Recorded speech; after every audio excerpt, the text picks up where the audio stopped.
Gloria a Dios. Bienvenidos a la tercera clase, sí, tercera, del curso de ética cristiana. Hemos podido observar a la luz de este curso que la ética cristiana no se trata de adoptar conductas, formas de conducirnos en manera externa y como un asunto de obras. No. Se trata de reflejar la transformación llevada a cabo por Dios en nosotros. Hoy vamos a ver a Cristo como el modelo perfecto de vida ética. El modelo perfecto de vida ética.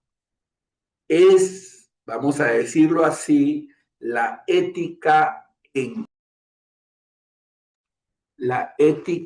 encarnada. Más que enseñanza, es una vida vivida. Una vida vivida. Hasta este punto hemos establecido que la ética cristiana tiene su fundamento en Dios, su estándar en su santidad y su necesidad en la condición caída del hombre. Pero ahora llegamos al centro glorioso de toda ética bíblica, Jesucristo. Cristo no vino simplemente a enseñar principios morales, Él vino a encarnarlos. En Él, la ética deja de ser abstracta y se vuelve visible. Ya no se trata de mandamientos escritos, sino de una vida perfecta, vivida delante de Dios y de los hombres. Esto marca una diferencia radical. La ética cristiana no es meramente normativa, es personal. No seguimos un código, seguimos a una persona. No imitamos reglas, contemplamos a Cristo. Cristo es la revelación perfecta del carácter de Dios. Jesucristo, según la Biblia, es la manifestación visible del Dios invisible. Todo lo que hemos visto en la clase anterior acerca de la santidad de Dios se hace tangible en la vida de Cristo. Él no solo habló de Dios, lo reveló en su carácter, en sus acciones y en sus palabras. Su pureza refleja la santidad divina. Su justicia refleja la rectitud perfecta. Su compasión refleja el corazón de Dios. Su verdad reflejaba la fidelidad eterna. En Cristo vemos lo que significa vivir perfectamente conforme a la voluntad de Dios. Por tanto, la ética cristiana no es especulativa, es cristológica. Nosotros podemos ver en Cristo una obediencia perfecta. Uno de los aspectos más importantes, más profundos de la vida de Cristo es su obediencia perfecta. Cristo no solo evitó el pecado, cumplió plenamente la voluntad del Padre en todo momento. Esto incluye obediencia activa, es decir, vivir en perfecta justicia, y obediencia pasiva, someterse incluso al sufrimiento y la cruz. Su vida no estuvo marcada por momentos aislados de obediencia, sino por una continuidad perfecta. Aquí encontramos una verdad esencial. Cristo no solo es ejemplo, es sustituto. Él vivió la vida ética que nosotros no podíamos vivir. Esto protege la ética cristiana de caer en moralismo. No buscamos imitar a Cristo para justificarnos, sino porque ya hemos sido justificados en Él. Cristo tuvo victoria sobre la tentación. Pero Cristo fue verdaderamente tentado, pero no pecó. Nunca pecó. Esto es fundamental porque demuestra que la ética cristiana no es una vida sin pruebas, sino una vida de fidelidad en medio de ellas. En el desierto, Cristo enfrentó tentación de autonomía, tentación de poder, tentación de desviarse del propósito divino. Pero en cada caso respondió con obediencia perfecta a la palabra de Dios. Esto nos enseña que la tentación no es pecado. La victoria ética es posible en dependencia de Dios. La palabra es el instrumento clave en la lucha moral. Cristo no venció como un ejemplo distante, sino como nuestro representante. Las enseñanzas del reino nos muestran que hay un interés de Dios en la ética del reino. Todas las enseñanzas de Cristo apuntan hacia una ética de reino.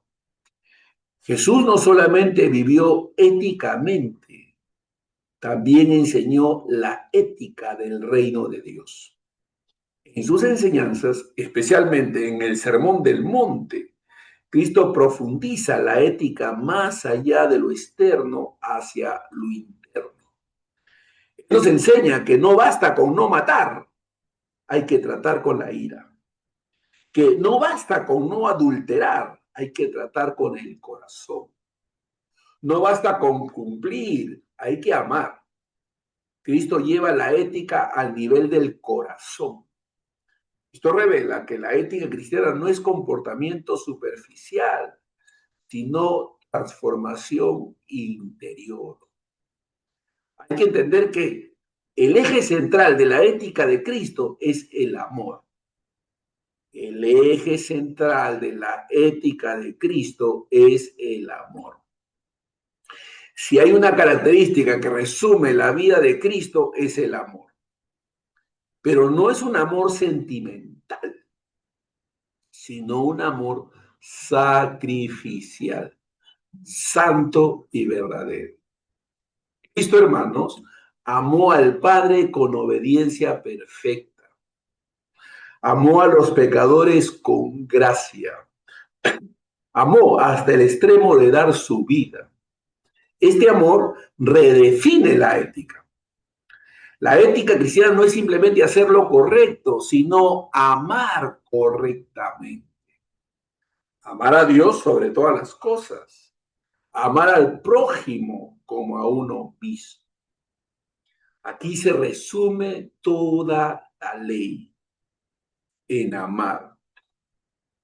El equilibrio perfecto en Cristo es entender santidad y gracia. Uno de los aspectos más hermosos de la vida de Cristo es su equilibrio perfecto entre santidad y gracia. Cristo nunca comprometió la verdad, pero tampoco rechazó al pecador arrepentido. Confrontó el pecado sin dureza innecesaria. Mostró gracia sin aprobar el pecado.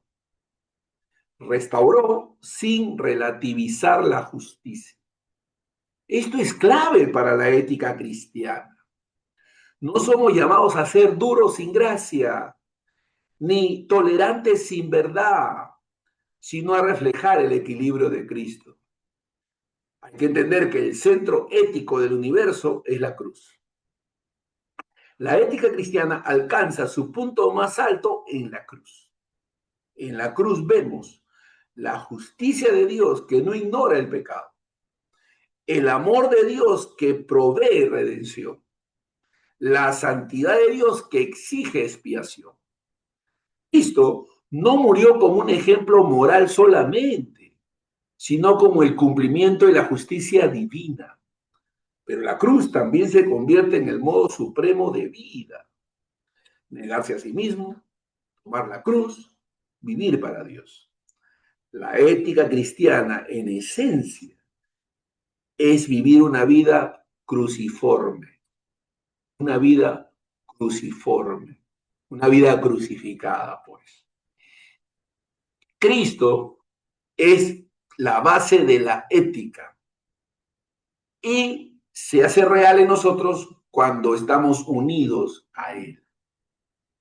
La unión con Cristo es la base de la ética cristiana. ¿Por qué? Porque el creyente no está llamado a imitar a Cristo desde afuera, sino a vivir unido a Él. Esta unión transforma todo. Nuevos deseos, nueva dirección, nueva capacidad para obedecer. La ética deja de ser una imitación externa y se convierte en una expresión interna. Ya no es intentar ser como Cristo, sino Cristo viviendo en nosotros. Finalmente, la ética cristiana no solo tiene a Cristo como modelo, sino como meta. El propósito del creyente es ser conformado a la imagen de Cristo. Cada decisión ética, cada acto de obediencia, cada lucha contra el pecado apunta a ese fin, parecerse más y más a Él. La ética no es solo correcta conducta, es transformación progresiva hacia Cristo. Transformación progresiva hacia Cristo. Cristo no vino simplemente a enseñarnos cómo vivir, vino a darnos vida. Él es el modelo perfecto, el sustituto suficiente, la fuente continua, la meta final. Sin Cristo, la ética es imposible.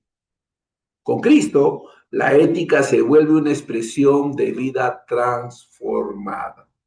Por tanto, la ética cristiana no consiste en esforzarnos por alcanzar un estándar imposible, sino en vivir en comunión con aquel que ya cumplió perfectamente ese estándar. Que Dios nos enseñe cada vez el camino, que podamos aprender y seguir el camino que Él caminó perfectamente por nosotros. Que nos perdone por intentar a veces vivir sin depender de Él, por a veces reducir la ética a esfuerzo humano, por tratar de formar en nosotros su carácter sin buscar reflejar su amor, su verdad y su santidad. Que en realidad cada área de nuestra vida sea una manifestación de su obra en nosotros y que podamos vivir no para nosotros mismos, sino para su gloria. Es importante que comprendamos lo que significa realmente la unión con Cristo y la nueva identidad moral. Que podamos entender lo que significa la unión con Cristo y la nueva identidad moral. El corazón de la vida cristiana es estar en Cristo. De modo que si alguno está en Cristo, ese es el corazón de la vida cristiana. Si hay una doctrina que transforma radicalmente la comprensión de la ética cristiana, es la doctrina de la unión con Cristo. No se trata simplemente de seguir a Cristo, ni solo de creer en Él, sino de estar unidos a Él. Esta unión no es simbólica ni superficial, es espiritual, real y determinante para toda la vida del creyente. La Escritura describe esta realidad con expresiones profundas. En Cristo, con Cristo, alabado sea Dios, son términos bíblicos. Cristo en vosotros, dice el apóstol Pablo. Esto significa que la vida cristiana no es una imitación externa, sino una participación interna. Y aquí encontramos una verdad fundamental. La ética cristiana fluye de la unión con Cristo. Ojo, la ética cristiana fluye de la unión con Cristo. A veces cuando planteamos este tema, este curso, la gente suele no comprender con plenitud de lo que vamos a hablar. Para mucha gente, muchos cristianos, ética cristiana tiene que ver con asuntos de formas, no de fondo. Nosotros estamos viendo, hermanos, que sí, hablamos de ética cristiana, pero como una expresión que fluye de la unión con Cristo. Esto es fundamental, amados. Esto es fundamental. La unión con Cristo es una realidad espiritual transformadora.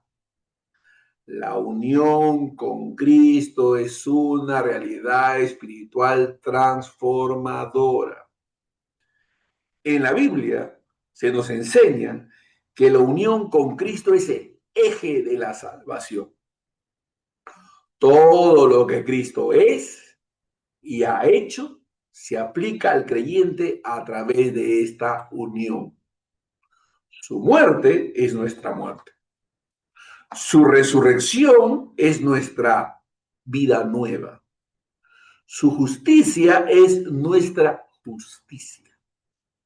Pero esta unión no solo afecta nuestra posición delante de Dios, sino también nuestra práctica diaria. No somos simplemente personas perdonadas, somos personas transformadas.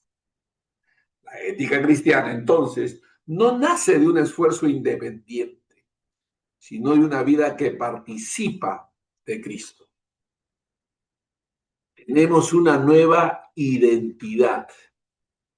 De pecadores hemos pasado a ser hijos. Uno de los errores más comunes en la vida cristiana es intentar cambiar el comportamiento sin entender la identidad. Uno de los errores más comunes en la vida cristiana es intentar cambiar el comportamiento sin entender la identidad. El creyente ya no es definido por su pasado, ni por su pecado, ni por sus fallas. Su identidad ahora está en Cristo. Esto implica de esclavo a hijo, de condenado a justificado, de enemigo a reconciliado, de muerto a vivo. Y esta nueva identidad redefine completamente la ética. El creyente no vive correctamente para convertirse en algo, sino porque ya ha sido hecho algo nuevo. Debe haber coherencia entre nuestra ética y nuestra identidad. Debe haber coherencia. Aquí encontramos uno de los principios más poderosos de la ética cristiana. Vivir conforme a lo que ya eres en Cristo. La ética no es un intento de alcanzar una identidad, sino una expresión de una identidad ya otorgada. Por ejemplo, no dejamos el pecado para ser santos.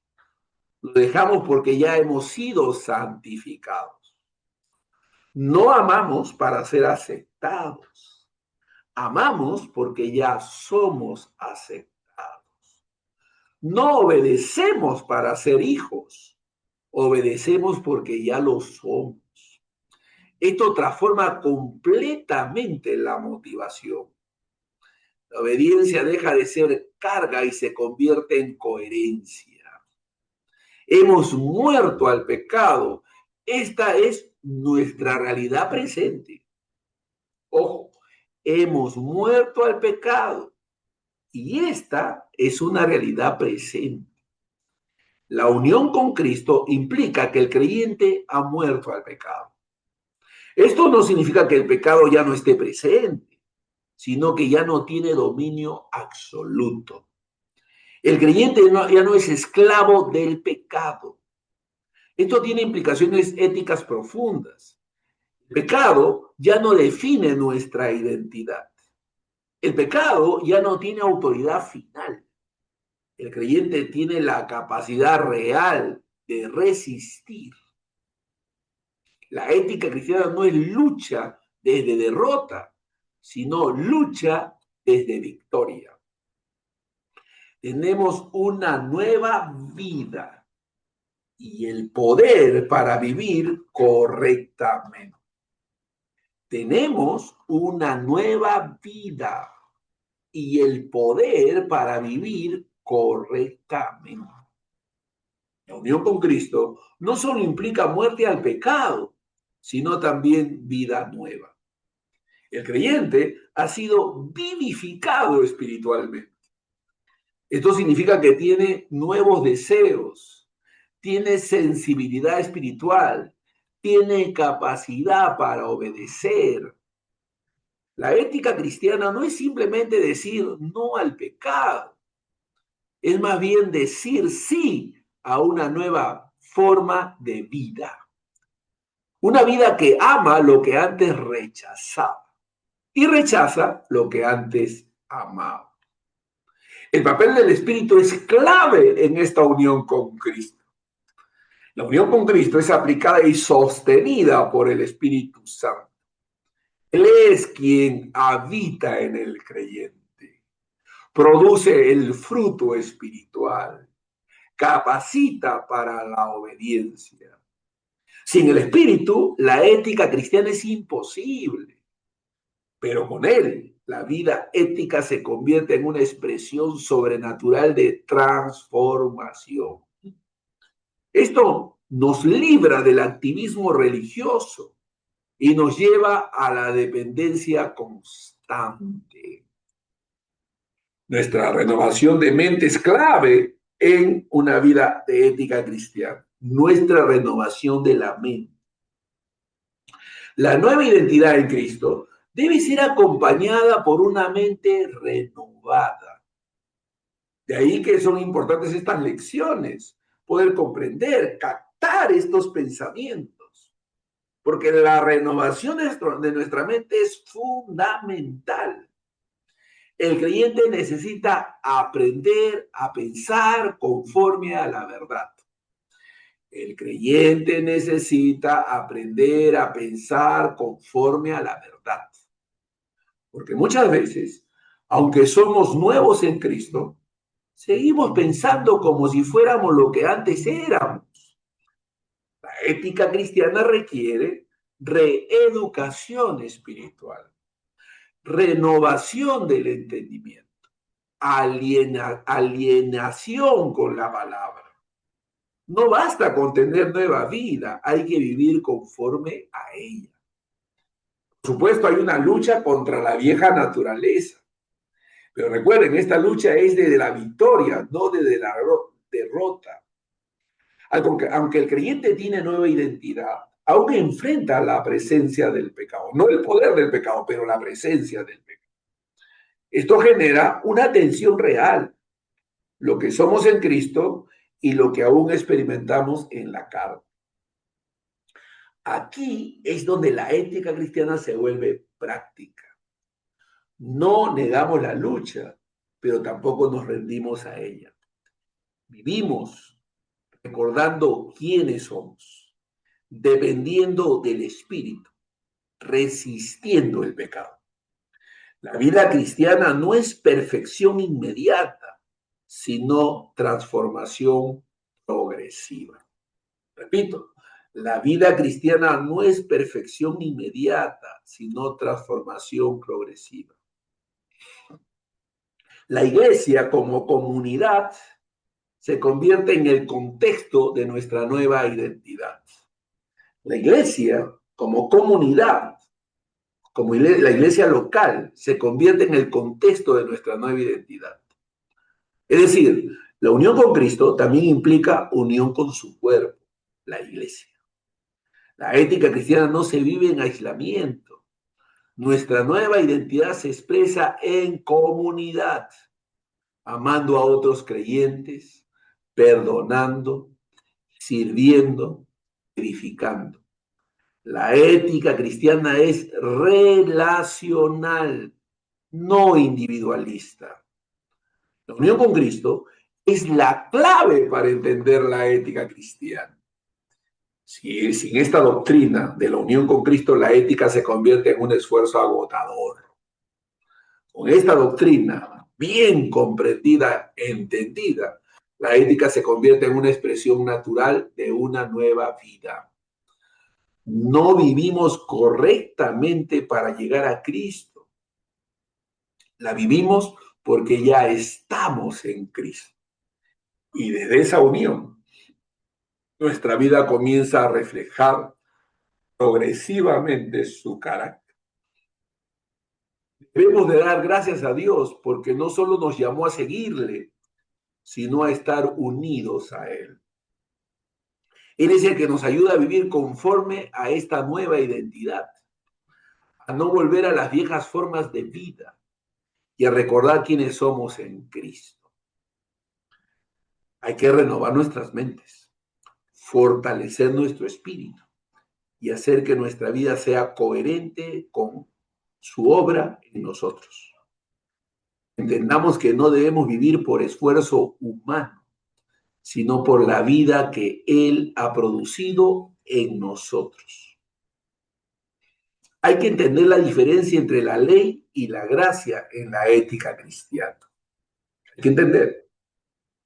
Hay una tensión mal entendida.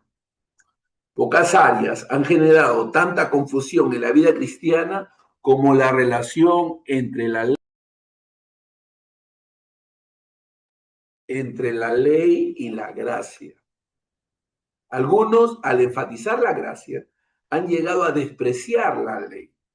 La Biblia dice que la ley es santa y pura, hay que tener cuidado. Otros, al exaltar la ley, han minimizado la gracia. El resultado ha sido una distorsión doble. Por un lado, el legalismo que intenta producir justicia por medio de la ley y el libertinaje que usa la gracia como excusa para el pecado. Sin embargo, la Escritura no presenta una contradicción entre ley y gracia, sino una relación profundamente armoniosa cuando se entiende correctamente. La ética cristiana madura nace precisamente de esta comprensión equilibrada. ¿Qué es la ley? Porque la ley tiene su naturaleza y propósito. La ley de Dios no es una carga arbitraria, es una expresión del carácter de Dios. La ley revela la santidad de Dios, la justicia de Dios, la voluntad moral de Dios. Por tanto, la ley no es mala, es buena, justa y perfecta. El problema no está en la ley, sino en el hombre caído. La ley no fue dada para salvar, sino para revelar el estándar divino, la condición humana y la necesidad de redención. La ley es como un espejo, muestra lo que somos, pero no puede transformarnos. La Biblia nos enseña los tres usos que se daba la ley desde la perspectiva bíblica.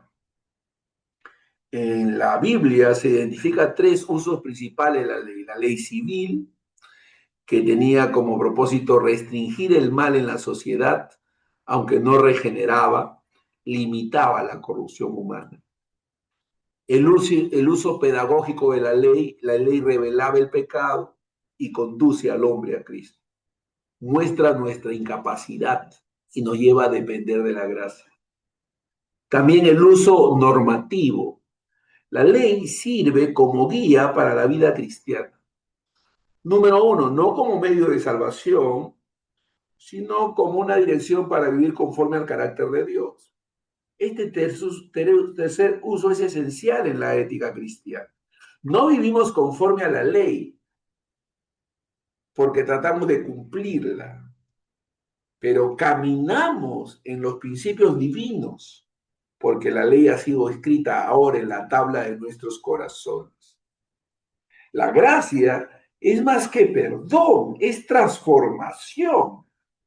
Escribiré las leyes en sus corazones, dice la Biblia. Esa ley santa y pura mora en nosotros, ha sido escrito en nosotros. No solo la ley, el dador de la ley mora y habita en nosotros. Nosotros somos templo del Dios viviente. Eso significa que la gracia, a través de la gracia, no solamente obtenemos perdón, somos transformados. Hay que entender que la gracia no es simplemente indulgencia divina. No es Dios ignorando el pecado, sino Dios actuando poderosamente para salvar y transformar. La gracia justifica al pecador, regenera el corazón y nos capacita para vivir en obediencia. La gracia no anula la ética, la produce. Donde la ley señala el camino, la gracia da la capacidad de caminarlo. Existe una relación correcta entre la ley, que ahora mora en nuestros corazones, porque ha sido escrita en ella, y la gracia que nos capacita para vivir en la voluntad de Dios. La ley nos muestra lo correcto, pero la gracia nos capacita para vivirla, para caminar. Separar estas dos realidades produce distorsión. No entender el propósito de la ley puede traer confusión y desorden. Pero por otro lado, no entender la gracia que nos libera de la ley es vivir en condenación y frustración. Así que debemos tener una comprensión equilibrada del propósito de la ley y el propósito de la gracia. La verdad mora en nosotros y somos sostenidos por el poder de Dios. Hemos sido liberados de la ley como condenación. Hemos sido librados de la maldición de la ley. La Escritura enseña que el creyente ha sido liberado de la ley del pecado, de la maldición de la ley, pero vivimos en un sistema distinto. Nosotros estamos bajo el sistema de la justificación. Nosotros entendemos que el único medio para ganar la aceptación es a través de Cristo y que Cristo es la fuente de nuestra salvación. La ley revela el carácter de Dios, era una guía temporal para restringir el pecado y revelar el pecado, y en realidad es el carácter y la expresión del amor de Dios. Pero hay que entender que la libertad cristiana no es libertad de la obediencia, sino libertad para obedecer correctamente. Debemos tener cuidado de caer en el legalismo. Este es siempre un peligro. El legalismo ocurre cuando usamos mal el propósito de la ley, cuando la ley se usa de manera incorrecta. Se manifiesta cuando se busca justificar la vida por obras, cuando se mide la espiritualidad de manera externa, cuando se imponen normas humanas como si fueran divinas. El legalismo produce orgullo espiritual, juicio hacia otros, falta de gozo y dependencia en el esfuerzo humano. Y lo más grave, distorsiona el evangelio. La ética cristiana no puede construirse sobre el legalismo. Por otro lado, está el libertinaje. El libertinaje ocurre cuando la gracia se malinterpreta. Se manifiesta cuando se minimiza el pecado, se rechaza la autoridad moral de Dios y se vive sin disciplina espiritual. El libertinaje dice, Dios me ama, puedo vivir como quiera. Pero la verdadera gracia dice, Dios me ama, por eso quiero vivir para Él. La gracia verdadera no produce indiferencia al pecado, nos hace sensibles, Él. La obediencia en la gracia tiene que ser vista como fruto, no como causa. Uno de los principios más importantes de la ética cristiana es este. La obediencia es fruto de la salvación, no su causa. No obedecemos para ser aceptados. Obedecemos porque ya hemos sido aceptados y capacitados para hacerlo. Esto cambia completamente la dinámica de la vida cristiana. La obediencia deja de ser un medio para ganar el favor de Dios. Deja de ser una carga pesada y una obligación externa. Se convierte en una respuesta de amor. Estamos hablando de la obediencia, en una expresión de gratitud, en una obediencia de transformación. Hay que entender, la ley es cumplida en el amor. La ley es cumplida en el amor. La Escritura resume la ley en una sola realidad, el amor. Amar a Dios, amar al prójimo. Por este amor, que tenemos que entender que este amor no es subjetivo ni emocional, está definido por la verdad de Dios. Amar es vivir conforme a su voluntad. Por tanto, la ética cristiana no es simplemente cumplimiento de reglas, sino de vida de amor guiado por la verdad. La relación entre la ley y la gracia es fundamental para una ética cristiana saludable. Cuando tenemos correctamente esta relación, evitamos el legalismo que esclaviza, evitamos el libertinaje que engaña y vivimos en la libertad que transforma. La ley nos muestra el camino, la gracia nos da la fuerza y Cristo es el centro de todo. Debemos dar gracias a Dios por la ley, tiene su propósito porque revela su carácter. Pero debemos ser agradecidos por su gracia que transforma nuestros corazones. Él ha perdonado todo de cómo hemos vivido en el legalismo, confiando en nuestras obras, con el libertinaje, ignorando su verdad. Debemos aprender a vivir en el equilibrio del Evangelio, guiados por su verdad y sostenidos por su gracia, entendiendo que nuestra obediencia no debe ser un intento de ganarle, sino una respuesta de amor a Dios. El Espíritu Santo es clave en la transformación ética. El Espíritu Santo es clave en la transformación ética. La ética cristiana es una obra sobrenatural. Repito, la ética cristiana es una obra sobrenatural. Después de haber comprendido la relación entre la ley y la gracia, surge una pregunta inevitable. ¿Cómo vive realmente el creyente esta vida ética? La respuesta no se encuentra en la disciplina humana, ni en la fuerza de la voluntad, ni en la mera instrucción doctrinal.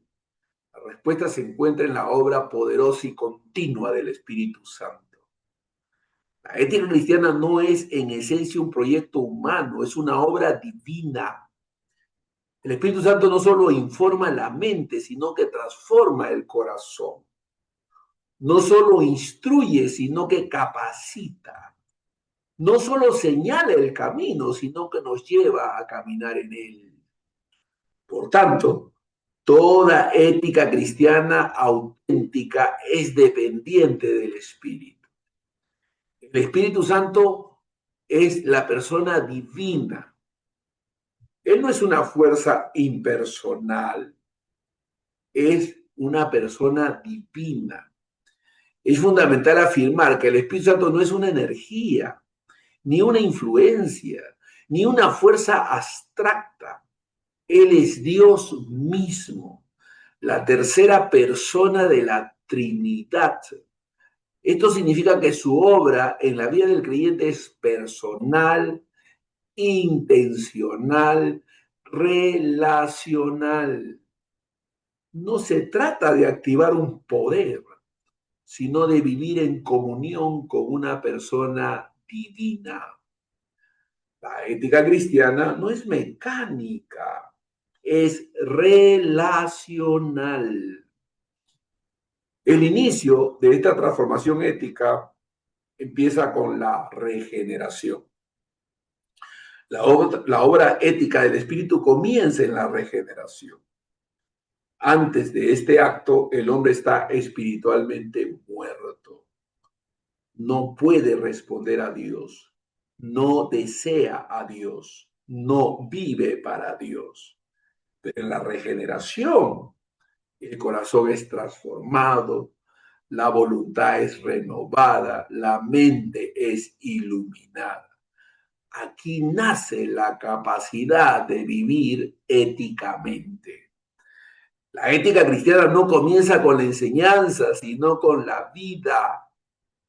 Es la morada del Espíritu de Dios en nosotros, es Dios en nosotros.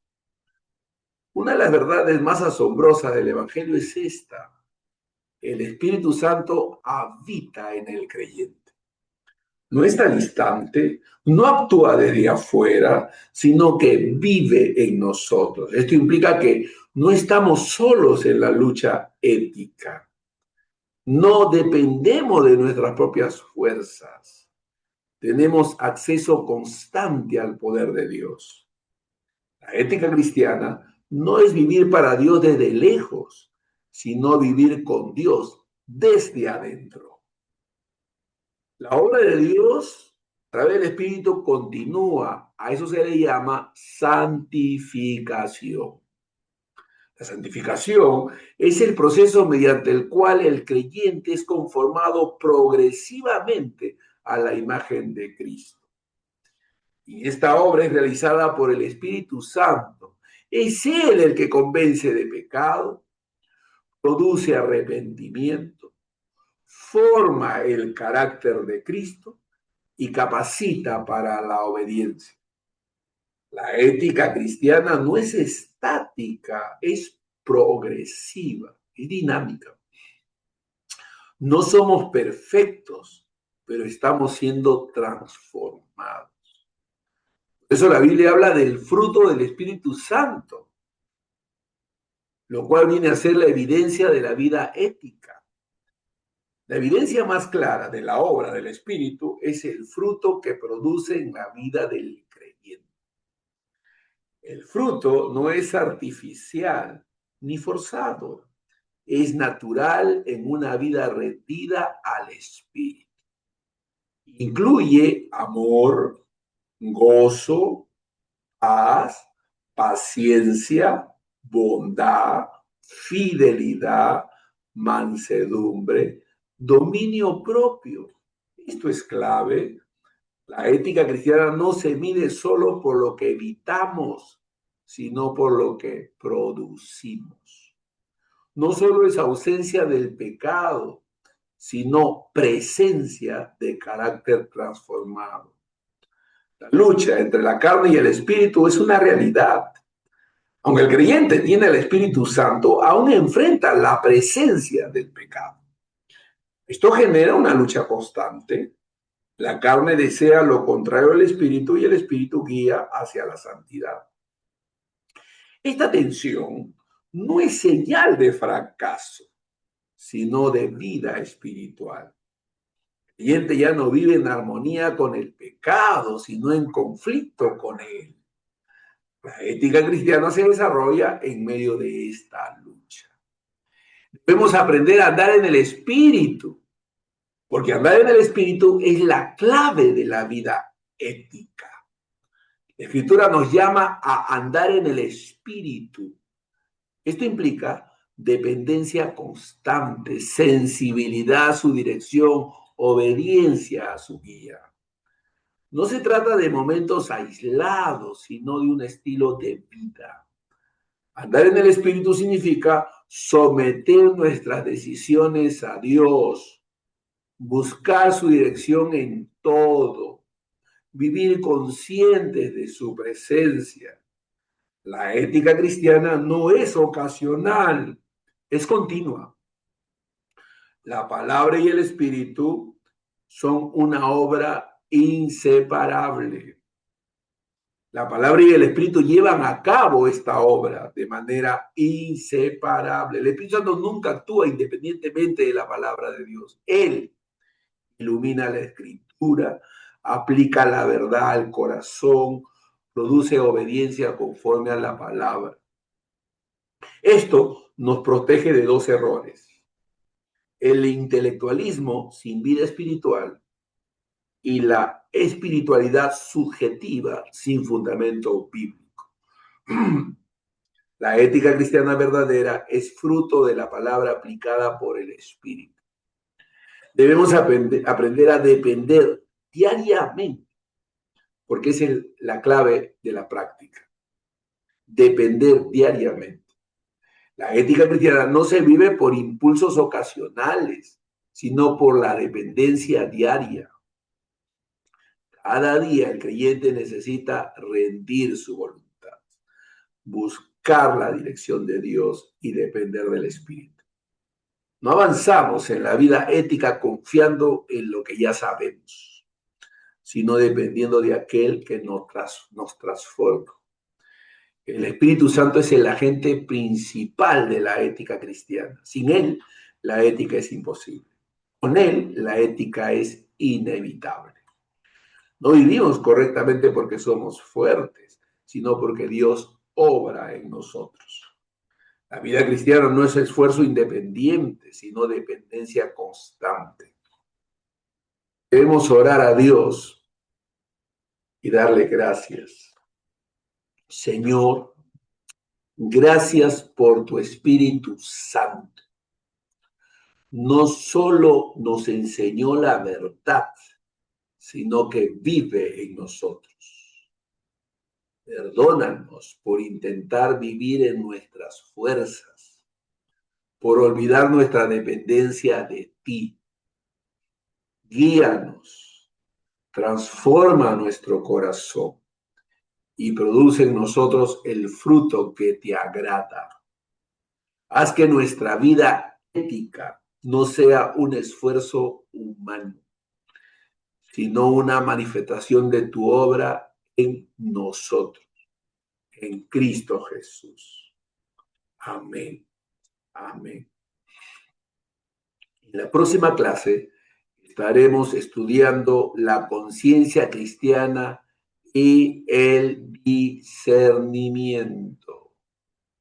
La conciencia cristiana y el discernimiento. Es una clase importante, clave en nuestro desarrollo ético. Muy bien, gracias a Dios por todo lo que hemos podido avanzar. Que Dios nos ayude a seguir creciendo en el conocimiento de la verdad. Sigamos adelante firmes. Amén. Que Dios nos ayude, hermanos, en todo. Bendiciones, queridos alumnos. Que Dios los siga usando a cada uno de ustedes y que tengan días sobrenaturales. Bendiciones.